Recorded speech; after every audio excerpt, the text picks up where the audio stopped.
Buenos días, amigos y amigas, muchísimas gracias por ver este programa y por ver esta televisión. Empezamos un proyecto muy serio, siguiendo el método científico. Vamos a procurar traerles a esta zona a los mejores especialistas que hay en Canarias, que son muchos y buenos. Y como empezamos, pues lo tenía que hacer, tenía que traer a uno de los mejores, que es el doctor don Juan Cabrera, jefe de servicio de la unidad de aparato digestivo del Hospital Universitario de Gran Canaria, doctor Negrín. Doctor Cabrera, muchísimas gracias y buenos días. Buenos días, Julio. Yo le agradezco siempre su amabilidad para ayudarnos en este proyecto de salud. Usted sabe que llevamos tiempo ya, que siempre he contado con usted. ¿Qué le parece que sigamos haciendo programas de estas características? Bueno, yo diría que esto es absolutamente necesario. La salud empieza por el conocimiento de los ciudadanos sobre su propio cuidado. Indudablemente tendríamos muchos menos pacientes, menos enfermedades que tratar si las pudiéramos prevenir. Y la prevención la prevención primaria empieza por el cuidado que tiene el paciente sobre sí mismo. Quiero decir que además, y no lo puedo obviar, que estamos con el jefe de servicio, pero también profesor de la Universidad de Las Palmas de Gran Canaria, de la asignatura de aparato digestivo, como no podía ser de otra forma. Podía ser de psiquiatría, pero no es el caso. Así es. De todo me hubiera gustado saber. ¿Cómo están nuestros alumnos?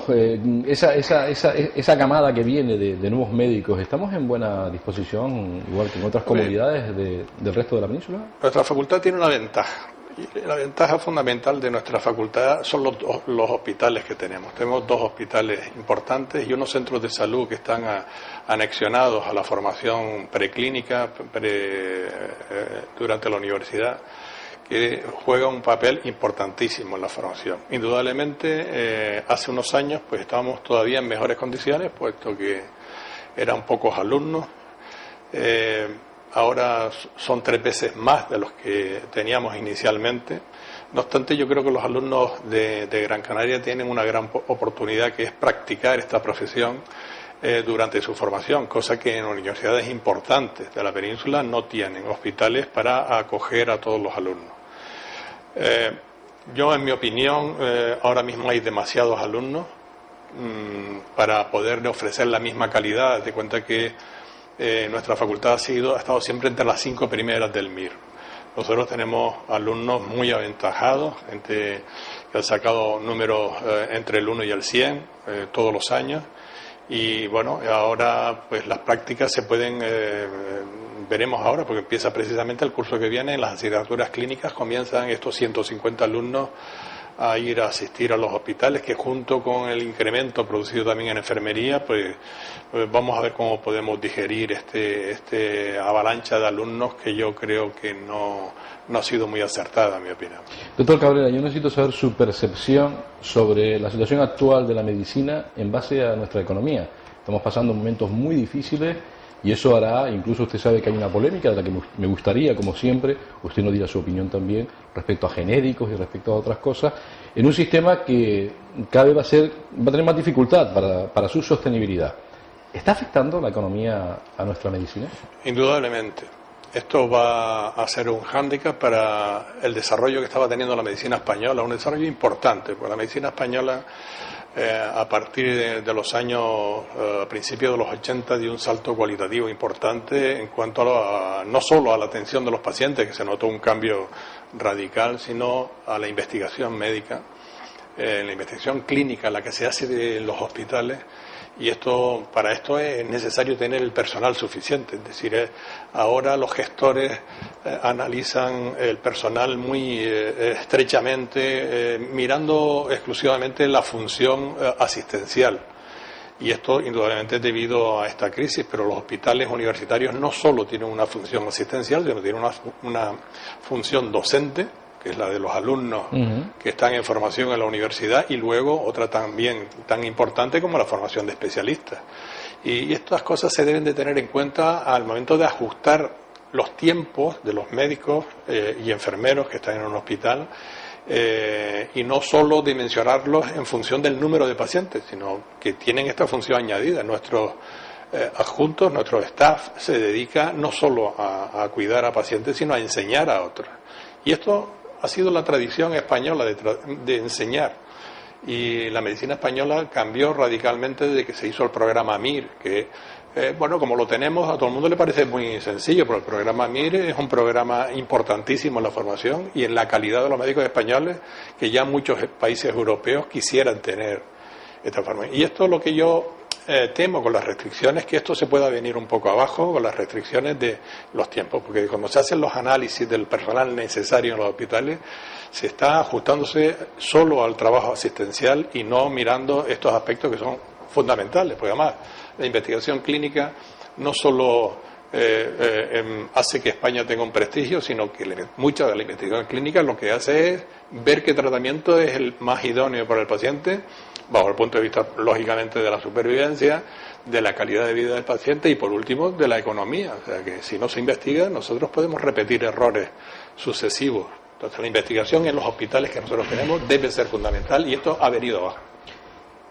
La verdad es que escucharle a mí es que me apetece muchísimo, aprendo mucho siempre escuchándole y además con la satisfacción de saber que estamos siempre en buenas manos, que hay muy buenos especialistas en nuestros hospitales y solamente hay que escucharle, reitero, y creo que es muy importante. Por tanto, le voy a hacer una pregunta muy concreta. No se preocupen ustedes, tienen que estar muy atentos, porque vamos a hablar de prevención. ¿Cómo podemos prevenir el cáncer de colon? Que parece ser que muchas veces somos los responsables de que ese cáncer, lo dirá el especialista, lo dirá el doctor Cabrera, pero ya entramos en materia ahora mismo. Doctor Cabrera, no me tengo que ir a Barcelona, no me tengo que ir a Madrid a ver un digestivo, no hace falta, no es necesario. No, si tú vas a viajar, me encanta comer en España, en la península, aquí también se comen unas buenas papas arrugadas, pero mire, no es necesario, estamos en igual condición que en otras comunidades respecto a su especialidad. Pues esto, gracias precisamente a esto que hacía mención antes, gracias al programa MIR. El programa MIR de formación lo que ha hecho es homogeneizar la calidad de la medicina en todo el país, porque en los años 50, 60 la gente tenía que irse a ver al especialista de Madrid porque es que había unas cuantas clínicas importantes en España, estaba el Hospital Clínico, el Hospital de Santander, el Valdesillas, la clínica de la Fundación Jiménez Díaz, donde yo inicié mis primeros pasos, estaba el gran maestro don Carlos Jiménez Díaz, pero hoy afortunadamente hay muchos don Carlos Jiménez Díaz. Y esto es debido a este programa de formación reglada. Son programas que están reglados en cuanto al contenido y al ritmo de aprendizaje de los especialistas, de manera que hoy en día da gusto ver un informe hecho en cualquier provincia o pueblo menos importante de España, porque se nota una calidad en la formación. Y este es de los milagros de la medicina española basados en el programa. De hecho, algún ministro del anterior gobierno lo había propuesto para la formación de los maestros, una especie de internado después de hacer la carrera para aprender el oficio. Esto es un oficio y hay que aprenderlo de los que han tenido las experiencias anteriores. Y yo afortunadamente cogí el programa MIR, que había solo dos en España, el de Valdesillas y el de la Fundación Jiménez Díaz. En el año 73, o sea y ya funcionaba hacía varios años, o sea que aquello fue una avanzadilla de don Carlos Jiménez Díaz, y hay que agradecerlo a estas figuras que no solo destacaron personalmente, sino que hicieron que España diera una subida de escalón en la formación. Don Juan Cabrera, estamos hablando con el doctor Cabrera, vamos a entrar en materia ya. Hoy hemos decidido hablar de prevención, de la prevención del cáncer de colon, que creo que es muy importante. Don Juan, yo a usted le escuché una vez decir que uno es responsable de sus propias enfermedades, en la mayoría de las veces, ¿no? Respecto a la prevención, aspectos importantes respecto a su especialidad, y entremos ya, si le parece, en la prevención del cáncer de colon. Sí, yo como siempre digo, la prevención es el primer paso de la sanidad. No se entiende una sanidad en la que no se haga hincapié en la prevención de las enfermedades. Da pena ver cómo gente joven se incorpora al tabaquismo de una manera poco consecuente, porque todavía en mi época Humphrey Bogart salía en las películas fumando y uno imitaba, pero hoy en día esto está muy restringido. En Estados Unidos, en los hospitales, de luego, se ven en medio de la nieve y el frío algunos que salen a fumar afuera, pero de una manera casi vergonzante. O sea que realmente, mientras que todavía en nuestros hospitales, en muchas escaleras interiores hay colillas. Esto duele porque esto tiene un coste muy elevado. Hablamos de tabaco, hablamos de alcohol.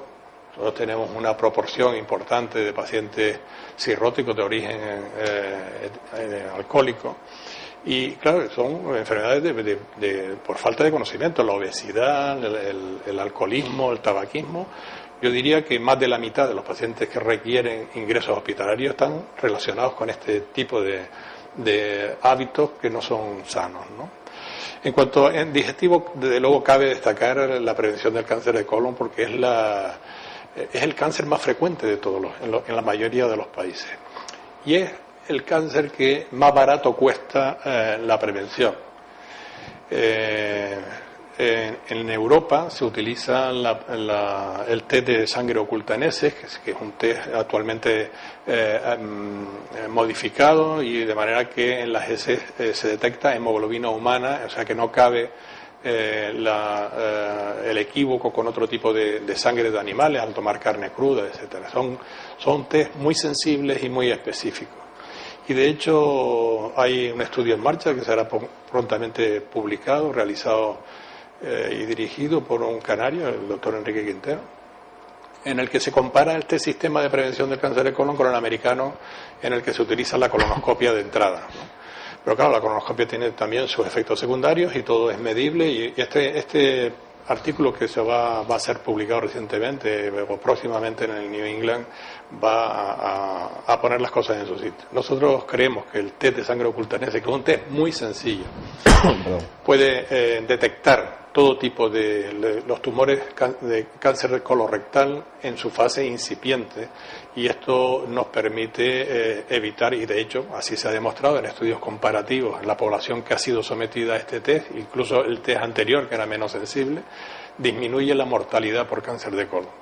Por tanto, y no todas las prevenciones de cáncer son tan eficaces como esta, y esta curiosamente es la más barata. De hecho, hablando de economía de la salud, en Estados Unidos esta campaña de prevención la pagan los seguros privados y la hacen, lo cual quiere decir que para ellos es mucho más barato diagnosticar un cáncer de colon en su fase inicial que cuando este cáncer ya está desarrollado, que requiere otro tipo. Si tú diagnosticas un cáncer de colon en fase incipiente, lo puedes extirpar mediante laparoscopia y no en cirugía abierta, que aumenta la estancia hospitalaria y, por supuesto, va a afectar a la supervivencia del paciente. Disculpe, pido perdón por la tos, o sea, es propio de la fecha. Mire, para las personas que le están escuchando, ¿cómo se hace esta prueba del test? Es sencilla, acaba de decir usted. ¿Quién la manda? ¿Y cómo se hace? Porque ha habido alguna persona que me ha dicho, ¿y qué es lo que hago? ¿Tengo que recoger la caca? ¿Cómo lo hago? Explíquenos esto, doctor. Habitualmente, cuando se incorpore en todos los centros de salud el test, porque se está incorporando progresivamente, el Servicio Canario de Salud tiene un programa de prevención del cáncer de colon e invita al paciente mediante una carta para que participe en esta campaña. A pesar de esto que estamos diciendo, lo importantísimo que es, el seguimiento de esta carta solo oscila entre el 25 y el 30%, o sea que el 70% tiran la carta a la basura, o sea, perdiendo la oportunidad de ser chequeado. Y esto es uno de los inconvenientes, por eso se ha creado en España una alianza para la prevención del cáncer de colon, y a mí me ha tocado ser el coordinador para Canarias de esta alianza. Esta alianza la puso en marcha la Asociación Española de Gastroenterología, apoyado fuertemente por la Asociación Española contra el Cáncer, y ahí se han anexionado una serie de sociedades científicas, de oncología, de radioterapia, de medicina de familia, que se han incorporado con una actividad muy potente. Son como 20 asociaciones diferentes, y la pretensión de esta alianza es difundir el conocimiento entre el público y hacer una presión en los responsables políticos para que esto se amplíe al máximo. Hay muchas provincias españolas y no periféricas, porque Madrid, por ejemplo, no lo tiene, la campaña puesta en marcha. Y la misión de esta alianza es ser un grupo de presión para que esto se amplíe suficientemente y que abarque a toda la población. En Canarias se está llevando bastante bien, tenemos todavía un hospital sin incorporar, que es precisamente el Hospital Dr. Negrín, por la gran avalancha de pruebas, pero estamos haciendo un esfuerzo ahí precisamente para dar cabida al programa de prevención, que yo creo que ahora mismo en digestivo es una estrella. Hacer el diagnóstico precoz de una enfermedad que es mortal, pues lógicamente, y por poco dinero además, es un producto estrella del aparato digestivo. Doctor Cabrera, como nos dirigimos a personas que serán neófitos en la materia, y lo que queremos es que sus conocimientos puedan llegar y los puedan entender todos los que no son médicos, ¿cuáles son los síntomas que pueden aparecer y que son una alarma para que las personas, porque la gente al final parece que no tiene miedo a nada, luego llega el problema y es cuando realmente se asusta? ¿Qué deben de hacer las personas? Y hay una edad en la que ustedes recomiendan también. El cáncer de colon tiene una ventaja, que su crecimiento es muy lento. Y esto nos da la oportunidad de detectar en un momento, pues con sangre oculta, como dice la palabra, son test que detectan en mínimas cantidades de sangre perdidas en las heces, porque a partir de un determinado tamaño de este crecimiento, que a partir de 1 centímetro de un pólipo que va creciendo camino del cáncer, pues sangra y se detecta, si no es un año, es en el siguiente o tal. Y esta es la cuestión. Sí, lo decía, síntomas que pueden aparecer. Y los síntomas. La desventaja del cáncer de colon es que los síntomas son muy silentes. De manera que un cáncer de colon, hasta que se da síntomas, ha pasado mucho tiempo, quizás demasiado tiempo. Uno de los errores que a veces vemos es pacientes que se les detecta una anemia en un paciente sin síntomas. Y el gran error que se comete muchas veces es intentar resolver esta anemia aportándole hierro, vitaminas y tal, y se pierde un tiempo precioso. Porque la anemia yo diría que es de los síntomas más alarmantes en un paciente mayor de 50 años y es obligado a hacer exploraciones encaminadas a conocer la fuente de la pérdida de sangre. Y esto a veces no se hace. Y esto tiene que estar perfectamente difundido no solo entre los médicos, sino entre los pacientes, que a veces por su cuenta se automedican. Entonces, la anemia es un síntoma que hay que estudiar. No se debe tratar una anemia sin saber su origen. Y para esto hay que acudir al médico, etcétera, ¿no? Bueno, estamos entrevistando al doctor don Juan Cabrera, ya saben, jefe de servicio del aparato digestivo del Hospital Universitario de la Academia Dr. Negrín. Para nosotros, empezar con el doctor Cabrera, para mí sobre todo es una ilusión importante. Espero que este programa tenga que servir para el objetivo por el que lo estamos haciendo y cuál va a ser lo que queremos conseguir. Que todos ustedes estén bien informados, que puedan prevenir enfermedades y que puedan prevenir el cáncer de colon.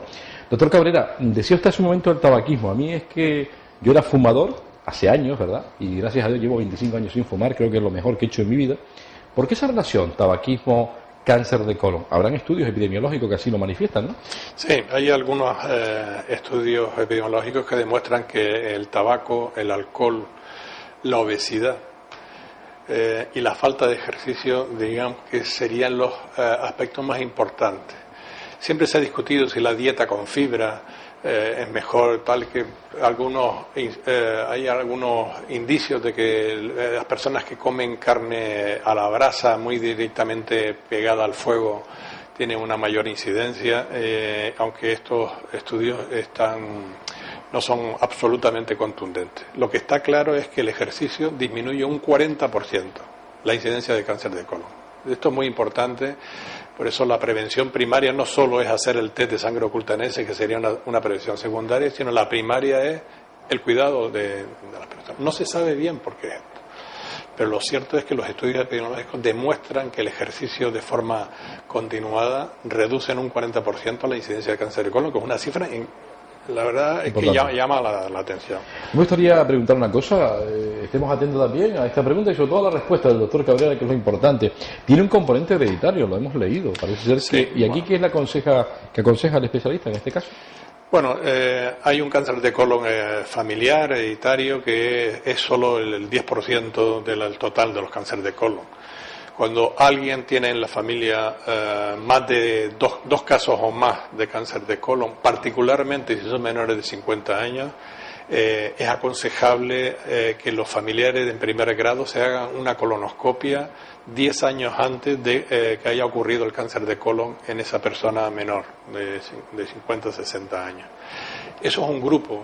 Es el síndrome de Lynch, que está unido a una serie de marcadores genéticos que se pueden determinar y eso nos va a permitir saber a quién tenemos que hacer un seguimiento de sus familiares y quién no. Es una pequeña parte de eso. La mayor parte son cánceres esporádicos. Indudablemente lo aconsejable, siempre que vemos a un paciente que tenga 2 o más familiares directos con cáncer de colon, es someterle a una colonoscopia y en función de cómo tenga el estudio genético, pues hacer un seguimiento. La prevención se dirige a la mayoría, es la población de riesgo intermedio. Esos son los que tienen más de 50 a 55 años, ¿no? Vamos, ahí es cuando empieza a aparecer el cáncer de colon. Es raro que aparezca, a menos que sea una enfermedad familiar, que aparezca antes de esa edad. Por eso las campañas de prevención del cáncer de colon se dirigen a esa población. Concretamente la de Canarias se dirige a partir de los 55 años. Con esto abarcamos una horquilla de mayor prevalencia del cáncer de colon. De hecho, pues un buen porcentaje de estos pacientes que tienen el test de sangre oculta en heces positiva tienen lesiones pretumorales o tumorales, alrededor de casi un 40%. O sea que con la edad el riesgo aumenta. Doctor Cabrera, ¿usted ha visto experiencia de personas que han llegado a tiempo, que se les ha pillado un pólipo, que se ha hecho una colonoscopia, que ha sido positiva y que en este caso se ha operado? ¿Podríamos decir que esas personas han salvado su vida? Siempre que hacemos la presentación en marzo hay una campaña para la prevención, siempre invitamos a personas que han pasado este proceso. Y la sorpresa mía fue el año pasado en Tenerife, cuando la persona que estaba allí para hablar era alguien que yo conocía, curiosamente. Y este hombre, que es un ingeniero, su esposa recibió la invitación del Servicio Canario de Salud para participar y le dijo, oye, ¿por qué no te lo haces tú también? Y le salió positivo. Y este hombre tenía un cáncer de colon ya declarado, pero curado, simplemente mediante una laparoscopia. Y él contaba esta impresión. O sea que, hombre, no podemos meter una avalancha, ya el Servicio Canario se ocupará de ir llamando a la población y tal, pero eso, nuestro llamamiento no es al Servicio Canario de Salud, que está haciendo su deber. El llamamiento es a aquellas personas que reciben esta invitación que no tiren la oportunidad de ser diagnosticados y para ser tratados. Estamos haciendo un esfuerzo dentro de el trabajo diario de endoscopia, que es mucho, porque la endoscopia se ha popularizado enormemente, de sacar un espacio para atender a esta población, porque claro, no es cuestión de decirle a un señor, usted tiene un test de sangre oculta en ese y la colonoscopia se la vamos a hacer dentro de 5 meses. O sea que estos pacientes necesitan una colonoscopia muy bien hecha, con tiempo, bien analizado todo, porque después de esta colonoscopia, nosotros, si una colonoscopia es normal, tenemos un margen de 10 años de seguridad de que allí no va a haber nada. O sea que... Díganos qué es la colonoscopia, porque también a veces la gente, el pescadero, aquí el carnicero, de medicina habla todo el mundo, de fútbol y medicina habla todo el mundo, y pueden tener una mala interpretación de que una colonoscopia es dolorosa, es incómoda, ¿es así? ¿Es incómoda y dolorosa o no? Bueno, agradable no será, tenemos distintas sensibilidades para esto. Unos pacientes lo reciben esto con más dolor, incluso hay diferencias raciales en cuanto a la capacidad de aguantar el dolor. Nosotros, como no sabemos quién es el que, intentamos hacer una sedación a todos los pacientes que vienen a hacerse una colonoscopia, porque esto facilita las cosas. El paciente... no es bueno que un paciente que se haya hecho hacer una prueba de esta vaya diciendo que lo pasó fatal, porque no va a animar precisamente a los demás. Y esto es lo que también complica la cosa, porque necesita un cierto apoyo del servicio de anestesia y pues no te puedes descuidar. Los servicios de endoscopia se tienen que adaptar para tener un espacio para reanimar al paciente una vez terminada la exploración y aumentar su rendimiento, y en eso estamos ahora mismo en el hospital. Espero que estas obras que son necesarias para multiplicar nuestra capacidad de endoscopia se hagan pronto. Y la colonoscopia consiste es un aparato fantástico, porque además los aparatos recientes tienen una flexibilidad máxima, molestan poco, reducen las posibles complicaciones. Hay complicaciones, sobre todo cuando extirpas pólipos, pueden sangrar y demás. Pero con los nuevos aparatos la capacidad de diagnóstica es enorme. Incluso se pueden hacer tinciones dentro de la misma exploración, de manera que podemos identificar si ese pólipo es un pólipo premaligno y hay que quitarlo o no. O sea, la cromoendoscopia es algo que se está imponiendo para hacer una endoscopia de calidad, no es cuestión de meter un tubo a prisa y corriendo, sino hacer un análisis exhaustivo de la mucosa del colon para poder dar esa garantía de 10 años sin necesidad de hacer ningún tipo de control. Doctor Cabrera, a lo mejor esta pregunta se lo tendría que hacer a un oncólogo, que es el especialista que trata el cáncer, ¿no? Pero eso lo voy a hacer a usted porque me va a aplicar el sentido común y me va a dar su opinión.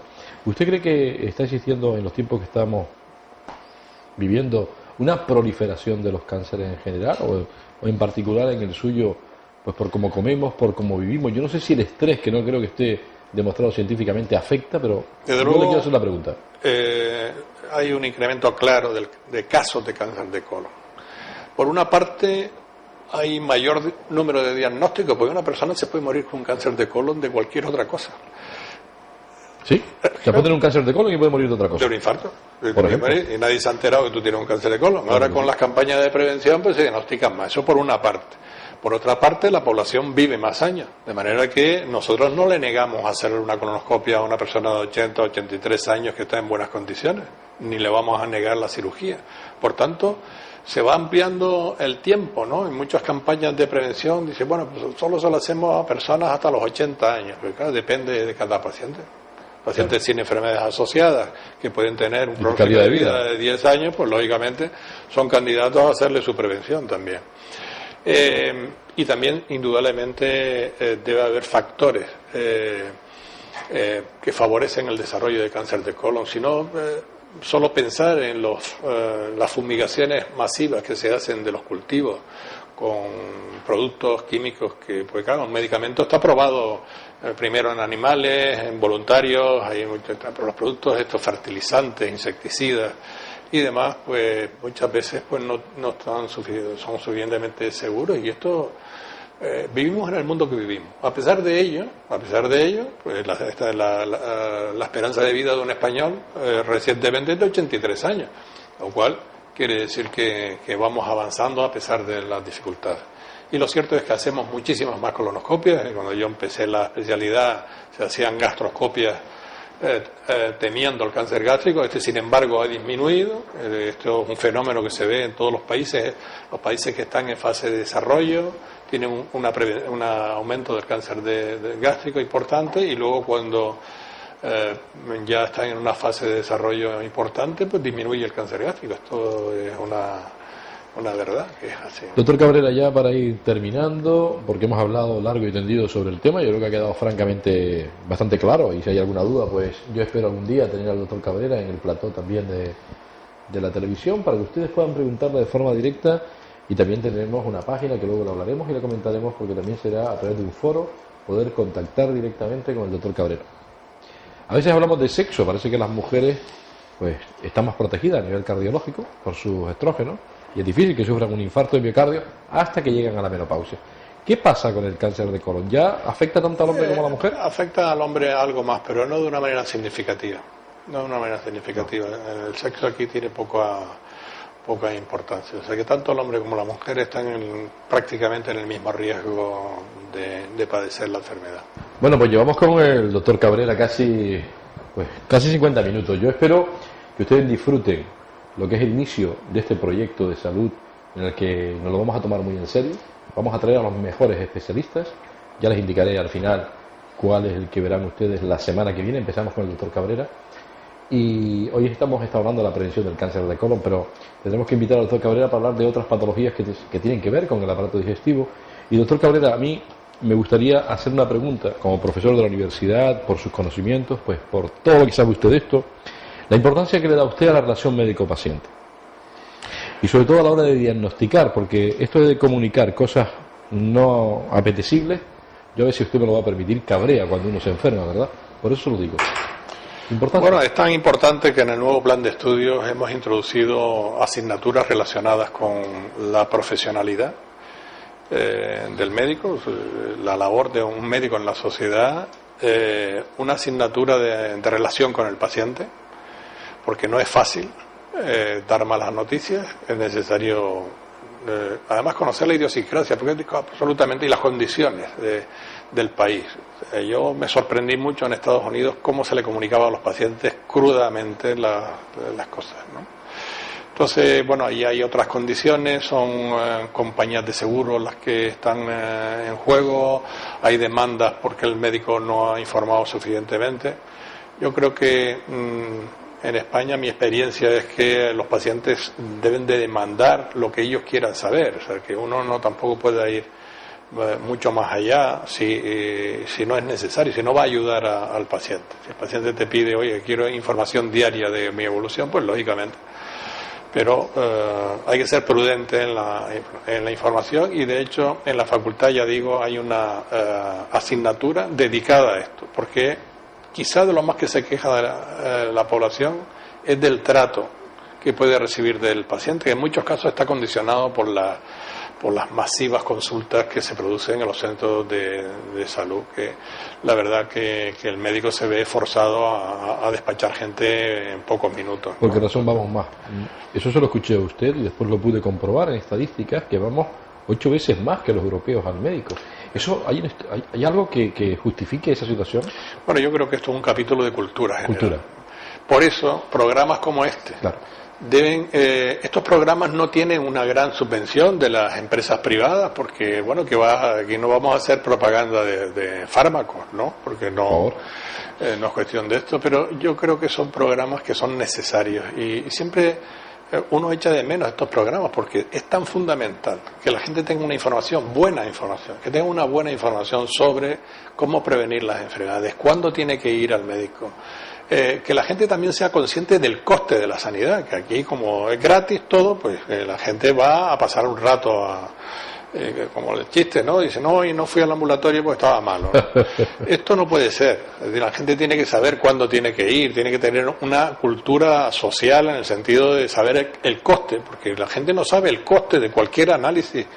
A veces uno revisa las historias de pacientes y dice, bueno, este paciente se ha hecho 20 análisis en un año, ¿no?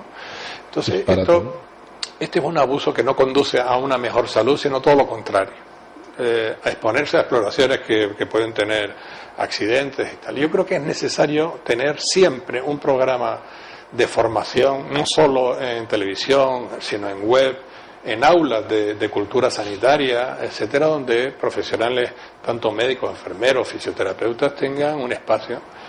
Pero lamentablemente en la sociedad que vivimos todo es dinero. Y si no hay un interés, entonces yo creo que una de las funciones del Estado es favorecer este tipo de programas, y me atrevo a decir que con subvenciones, porque hay cosas que se subvencionan increíblemente.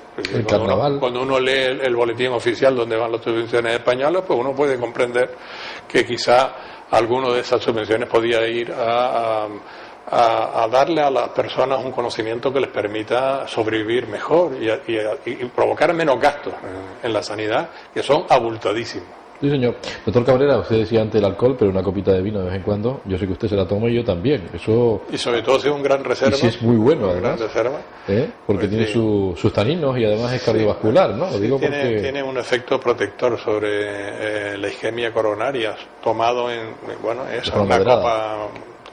Muy bien. Doctor Cabrera, yo me voy a despedir, decirles que pronto también tendremos una periodista, a Luisa Amador, que va a colaborar con nosotros. Seremos un equipo para trabajar de forma multidisciplinar, trayendo a los mejores especialistas, ganándonos su confianza y llevando a la zona sur, yo espero, un programa que nos merecemos. A mí me gustaría que haga usted un cierre, si le parece, en general, a todas las personas que le van a ver, y yo ya le estoy dando las gracias por esta posibilidad que usted me da de poderle entrevistar. Bueno, yo vuelvo a reiterar, este programa me parece que es muy acertado. Esto es un programa que va a contribuir indudablemente a que muchas personas salgan de dudas, dado que el programa al parecer va a ser en alguna ocasión abierto y puede haber un diálogo. Incluso me atrevería yo a decir que de este programa puede salir lo mismo que hay un aula de cultura.